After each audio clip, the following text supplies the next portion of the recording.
Well, the next general election, whenever it's called, is likely to throw up a plethora of candidates totally unrelated to the established parties. One such individual is my next guest, and he aspires to be a candidate for First Independent Mayo. George O'Malley, good evening to you, and you're very welcome indeed to studio. Thank you very much, and good evening to you, Aidan. George, before we look at the issues as you see them, once the campaign gets underway, how is the situation as far as First Independent Mayo is concerned? Well, the process began some months ago, and with the public launch here in Castlebars, which was covered in the media, and since then there has been just one public meeting, and that has been held in Belmullet. There will be another, probably one, maximum two meetings held before September, and then the process of the town hall meetings will kick off in earnest. And how will a candidate be arrived at?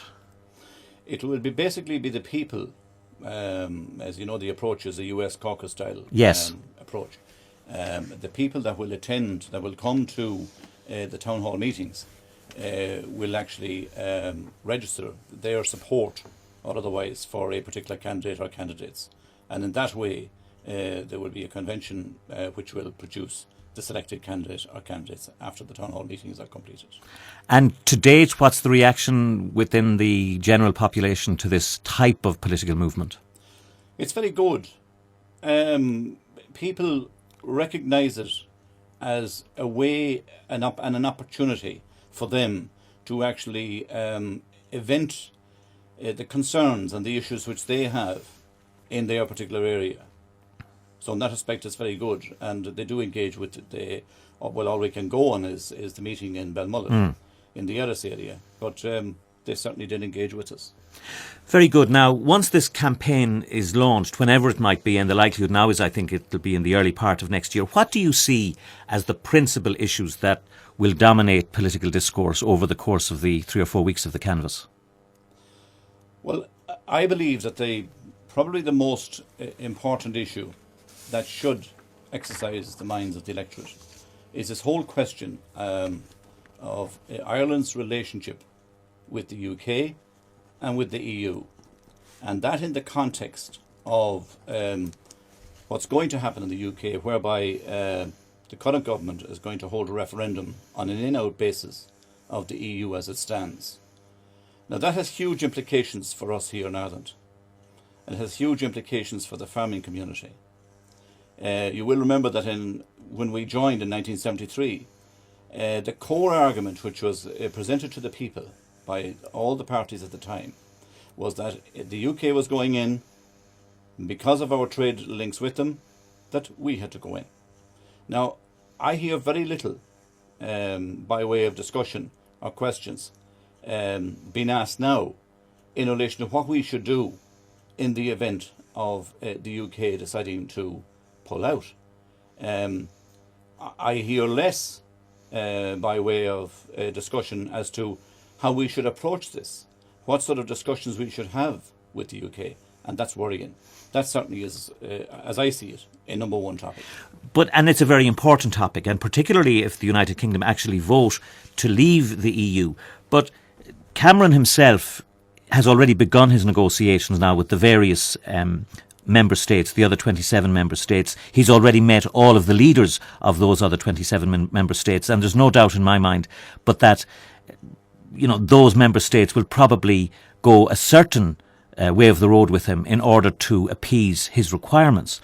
But that also has implications for other countries, because there are other countries which may say, well, if he's going to get certain opt-outs, or if he's going to get his way on certain issues, then other countries may want the same. So isn't there a very strong possibility, short of the UK actually leaving, but that there may be serious disagreements within member states as to what they should be given if the United Kingdom is going to be appeased? That's correct. But of course, this division, those internal divisions and those fault lines are already evident in the European Union. There are interests beginning to emerge, whether they're on the Mediterranean, Central Europe, the Nordic countries, and of course here on the periphery, the UK and Ireland. So the interests and the specific interests are actually emerging. I believe that we have a golden opportunity here now and it's a chance To do what? for the Irish government to actually go over to David Cameron and sit down with them and say, we joined together, and the reason for that was, right, it's still our strongest trading partner. I believe that we should outline what our concerns are about the current position and the likely drift that the EU is likely to take in the future. And we should join forces with them in going to those other countries that you refer to see to what extent leverage can be brought to bear to correct some of the issues which certainly need to be corrected at European level, and to go further and say, you know, if you decide to, if the UK people, the people of the UK decide to actually leave the EU, then I believe that Ireland should be prepared to leave it also. I think the most important issue for Ireland is always going to be a trade agreement. We should elaborate a proper trade agreement with the UK, and if they leave, I think we should leave. I believe that we should also leave the euro. I would advocate printing the punt and peg it to sterling. That's an opportunity. There's nobody talking about it, and that's a worry. Yes, but we saw what happened with Greece 3 or 4 weeks back. You know, the idea of Ireland deciding to leave the euro, let's just confine it to the euro for the moment. The difficulties that would give rise to, economically and otherwise, the idea of us then reverting to the pound or the punt and pegging it to sterling, it sounds good. And one of the reasons why the Irish economy is improving now is because things are going well in the United Kingdom and the United States, and we sell vast amounts of goods to those two countries. But there are very deep technical difficulties involved in any departure by Ireland from the euro. Never mind the European Union, just the euro. There are deep problems associated with being in the euro. For example, we cannot devalue. We have no control over our interest rates. Why is it that we have interest rates currently at 4.5% when the European average is 2%? We have no control. It's out of control. And I believe firmly that the EU, as it currently stands, is mortally wounded. And there are plenty of others who would agree with that view also. If you just talk about the euro and the fact that we don't have the capacity to print our own currency, I think myself, and perhaps you might agree with me here, that is a blatant indication of a loss of sovereignty. Well, of course it is. We have a loss of sovereignty, and we've also a loss of democracy. And we've a loss of democracy right down to local level. Do you think when we were voting, and I mean, I voted, I was saying this to you off air, I voted to in the referendum that established the euro and Ireland joining the euro, but I think many people, I know I can say it for myself now, but I suppose it's easy with the benefit of hindsight, I know myself that I had no idea what I was voting on. I think most people hadn't. There may be more people that will admit that now, and I hope that they will. But the real worry should be is that the debate still isn't taking place. We seem to have buried our heads in the sand on this one, and we seem to have lost a sort of energy. It's a sort of a mixture of apathy and paternalism. Just to revert back to what you're saying, if Ireland were to leave the European Union, then that would involve a referendum. Would that be a very wise idea, though, George, bearing in mind that the European Union has been good to Ireland over the years, and that perhaps as a small open economy, no longer involved in a large union like the European Union, without this direct access to something like 500 million consumers, that would be a very bad move, a negative really? I don't think so. You know, those very same arguments were actually said in relation to other countries, that if they didn't join, that they'd be locked out of the market. It didn't happen. If, for example, it hasn't happened in relation to Norway. If you have something that somebody else wants, if the price is right, they will buy it. I think that those are very negative comments to make, and for sure they will rise again. Similar comments were made in the UK prior to their decision not to join the euro. it was made by the automakers that they would pull out. They didn't. They're still there. And I suppose in relation to both the United Kingdom and the United States as well, when the crash happened in 2008, the inability to print money prevented Ireland from engaging in what's called quantitative easing. But it was quantitative easing, the printing of money, that saved the UK economy and also saved the US economy. Precisely. But we don't have that flexibility. That's not an option for us. That's taken away from us. All of those fiscal issues and monetary policy and everything to do with your own currency, we don't have it anymore. Those decisions are made elsewhere. We saw what happened in Greece at the start of this month, and it was quite clear that the European Commission rules the roost, even more so perhaps, well, certainly the European Commission and the European Central Bank, more so than the IMF, which I think it's fair to say may have had certain doubts about the course of action being taken. But what's not in doubt is the extent to which Germany is now the dominant force within the European Union. And it seems to me that both the European Central Bank and the European Commission more or less doff the hat to Germany. How serious a development is that in your view? Well, it's very serious. In fact, the European Union as we know it now has gone away from the core principles completely. Like the decisions now are not made, the real decisions are made effectively by Germany and by France, and to a greater extent by Germany. And that's a huge problem, because the executive function of the European institutions is completely diluted. So where does that leave us then? Well, we're a very small part of all that, and we're really just staying in line. We have, as a country, we have little or no executive function in decision making at European level. Little or none. And it's likely to get worse. Were you somewhat disappointed by the attitude adopted by the Irish government in relation to Greece? And even though we're a small country, 4.5 million people in a community of 500 million, but there was no collegiality whatsoever between Ireland and Greece when Greece found itself in the position it found itself in. No, and I suppose that was to be expected. Of course I was disappointed. But it was the expected reaction from Ireland. They certainly weren't going to bat for any other country that was similar to ourselves in the situation they had regarding borrowing. They would fall out of favour with the big guns in Europe, and they certainly weren't going to go doing that. Let's move on to other issues. One that I think needs to be addressed and really isn't being addressed probably by any of the political parties, certainly those who can exercise any degree of influence. The question of rural development. The recovery would seem to be a two-tier recovery. We say it regularly on this programme. It's certainly happening in Dublin, the East Coast, large urban areas. It's not happening in the west of Ireland, clearly. Now, if you end up in Dáil Éireann within the next year, how are you going to influence the regeneration of rural Ireland? Well, first of all, the agenda as I see it in Ireland, it's urban, it's Dublin. They transpose the EU agenda. So it's an urban East Coast agenda.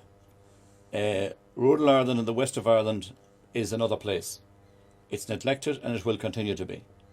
There is no strategy for rural Ireland particularly for the 12 western counties. All we have is programmes and schemes, but there is no strategy. But what would you do? I mean, you talk about strategy. It's a lovely word, George, but what does it mean? What does it consist of? At the moment, for agriculture in the west of Ireland, we have schemes run on a 5-yearly basis, starting with the REPS, then EOS, and now GLOS. There is a gradual decline in participation in those, with a tightening of the requirements of compliance. We need to get away from that and elaborate a proper, fully resourced strategy, particularly for small farmers, over a 25-year period. We do not have that at the moment. That's what we need. But, I'm no expert on agriculture, but I don't know what you've just said to me. Okay, well, I have no idea. Okay. First of all, there is about 12 EU directives which have a direct bearing on land use here in Ireland, and particularly in the west of Ireland, to do with land designations. And they're having a very detrimental effect on what people can and cannot do with their land. Now, that will continue to stifle and to choke farming activity. It'll continue to could contribute adversely to the bottom line of farming activity. Those need to go on the table and they need to be reviewed. So are you saying then that farmers should in fact be given carte blanche, that there should be deregulation when it comes to EU directives and EU regulations? Absolutely not.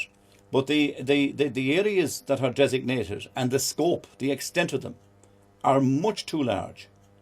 And the conditions that pertain to activity in those lands is much too restrictive. There was a celebrated case in Sligo recently where two adjoining farmers had to do some fence, new fence or a repair in an existing fence, and they effectively had to apply for planning permission, which cost them €4,000. And two of the conditions which attached to it was they couldn't use a tracked excavator and they had to use a portaloo. Now this really is crazy, right? We have other situations in other designated areas, for example with the hen harrier, where there are huge swathes of land virtually sterilised because it will not qualify for any sort of incentive, particularly in relation to afforestation. It's a red area. And the loss to the farmers is huge. I can give you an example of one place, about 110 acres, I think, in hen harrier country. It was for sale for about, I think, 18 months, and it finally sold for about 100,000. If that did not have that designation on it, it probably would have sold for 4 times that. Is there another issue, though, in relation to the development of agriculture in the west of Ireland, that, you know, the farming community, and I say with this with the greatest of respect, they're getting on in years, or they're dying. There's no real incentive for those coming after them to take up the cudgels and continue in the business, because agriculture and farming is a business, and that perhaps something beyond what you're saying needs to be done. In other words, something that's going to attract younger people either to move back to the west of Ireland or to remain on in the family farm and in time become progressive farmers. Well, there's huge problems, first of all, with farm incomes. One of the key items on the Farmers' Journal today refers to farm incomes this year, currently, that they're actually lower than they were in 2010. Now, if you take Darien, which is regarded as the top farm enterprise, this year, farm incomes are expected to drop 40% on last year's income, which was around €67,000. So if you take 40% of that, you're back down at 40,000. That's the average. And there's probably at least 2 people involved in that. So there's huge problems with prices and price stability. Farmers have always been price takers, not price makers, and that's likely to continue. If you look at the Horizon 2020 strategy that was prepared by Teagasc, the focus there was about increased production. Now, you know, increased production really is irrelevant if you don't have an increase in the take for the primary producer, and that's not happening. So we need to get away from that. I remember when when Glanbia opened their facility in Bellevue in Waterford, the Minister for Agriculture was there, and he hailed it as a modern Ardna Crusher. Well, now, I don't know how much of the history he knows about Ardna Crusher, but he's wide of the mark. There is absolutely no comparison. There's a very good reason why that's built there, and that's that they will be able to import the liquid milk if they have to. Because what seems to be happening is that the number of dairy farmers is going to decline even greater over the years ahead. Now, if you come to the west of Ireland, we have this problem with the price instability, the drop in price, the reduction in the take for the primary producer, the scale of the farming enterprise, and so on. There is only one way that farming, such as it is in the west of Ireland and in Mayo, will survive, and that is with the assistance of part-time employment, industrial employment. So we need to provide for industrial employment to give them an off-farm income. Otherwise, it's just not going to happen. We will see the demise of small farmers completely in Mayo. In other words, farming of itself is not going to be a mechanism by which you can earn a livelihood. So therefore there's going to have to be, you're going to be a part-time farmer and perhaps a part-time worker in some industry. But we're not attracting industry. How do we go about doing that? Well, again, just to prove how the difficult situation that we have here in Mayo, I know a number of tillage farmers, one of them up the Midlands, who is growing in excess of 1,000 acres of milling wheat. The margins are minuscule. What happens if the yield goes up 25%, the price goes down 25%. So farming in the west of Ireland will always be marginal, and it will always be a minor component of the actual household income. What do we do in order to provide for industrial development? Well, we need infrastructure. That's the key one. We need infrastructure. And we need a complete shift in policy in how we handle our natural resources.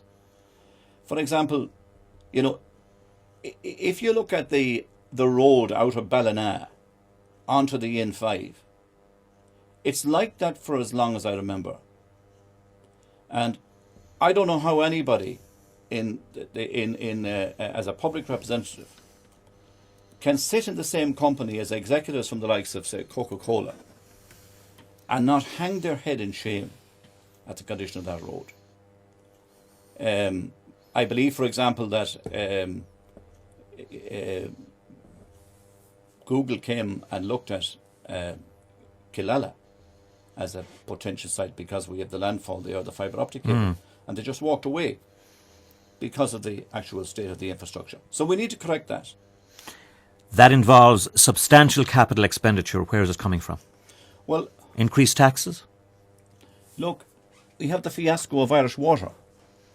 Well, we'll discuss Irish Water presently, but just in relation to infrastructural development and the cost of infrastructural development, you're talking about the need to upgrade our roads, and I'm asking you, where does the money come for that capital expenditure? Well, I believe it's not a question of where it comes from. It's a question of what we're doing with the money that we're using at the moment. And to say that, we have to get the money for this means, well, you've got to make a case for why we should get this money here. This question has not been asked in relation to, for example, other expenditure in other sectors and in other parts of the country. The case is here in the west of Ireland, and particularly in Mayo, for substantial capital expenditure.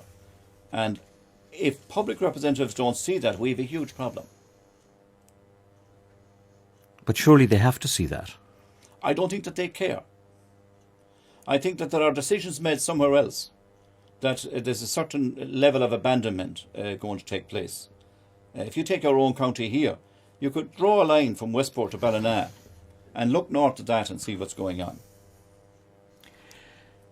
You still haven't, you may be a very successful politician, George, if you get elected, because you still haven't answered my question. The question is, where does the money come from? Now, you've said it comes out of existing expenditure. But if you use 400 or 500 million euro, or whatever it might be, we won't even go that far, we'll say 100 million euro to upgrade the road system in County Mayo, then that's 100 million euro that can't be spent on perhaps preserving the hospital in Castlebar, or upgrading the hospital in Castlebar, or whatever other expenditure you want. You still haven't answered the question. No, I haven't, because we're actually strangled, and we're strangled primarily because of the actual repayments that we have to make on our indebtedness. That's a huge burden around our necks. That's I don't know how we're going to get out of that. That's why we have to get back to the table on all of this stuff, because we're absolutely strangled for money here in Mayo, and we have to get it. Let me just turn it around a little bit. In 1927, when they were building out in Crusher, at a cost of 5 million, which was 20% of the budget that year, Paddy Gilligan didn't say, I don't know, I wonder where we're going to get this. He leaned back in his seat and he said, I'm the minister, I'm going to build it. And that's the type of thinking, and that's the approach that we need from ministers and public representatives in Mayo. But don't you find yourself in a situation where many politicians find themselves in, when they say we want better infrastructure. We need a better industrial policy. We need to upgrade our agriculture. Where is it going to come from? And you say it comes from within existing expenditure. But that suggests then that there's widespread waste in terms of capital investment. But where's the waste? How do you identify it? Is it that valuable? Of course there's You know, waste. but you're not saying to me, yes, I believe that we should increase the standard rate of income tax by 2% and the marginal rate goes from 40 to 42%. You know, everybody wants no increase in taxation, but they still want expenditure, and never the twain can meet. I think there needs to be a radical overhaul of all the departments and the budgets and where money is spending. It now emerges that the Department of Agriculture can absorb the fine from Europe in relation to the land parcel identification scheme. That's in the region, I think, of 60 million. Sorry, it's 80.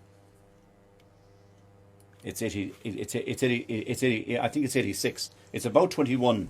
So that's 83. To 21 or 22 million a year.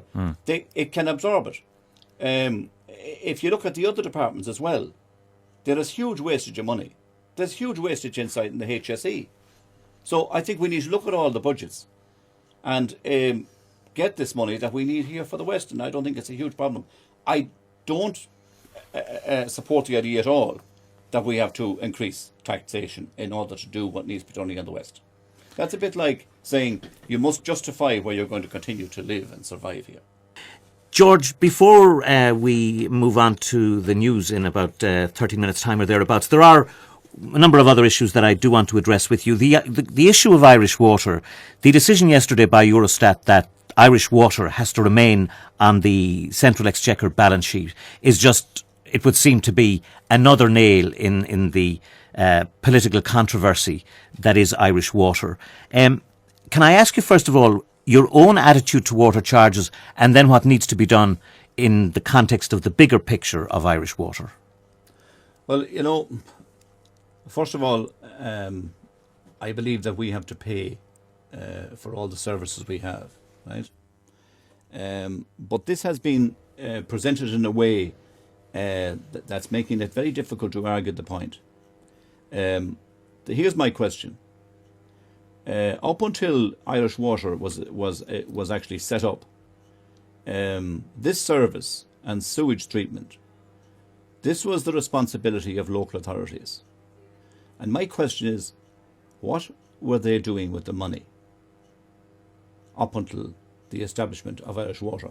Where was it going? Because certainly, I can remember back 20 years ago in Roscommon, when the water was the same condition that it is now.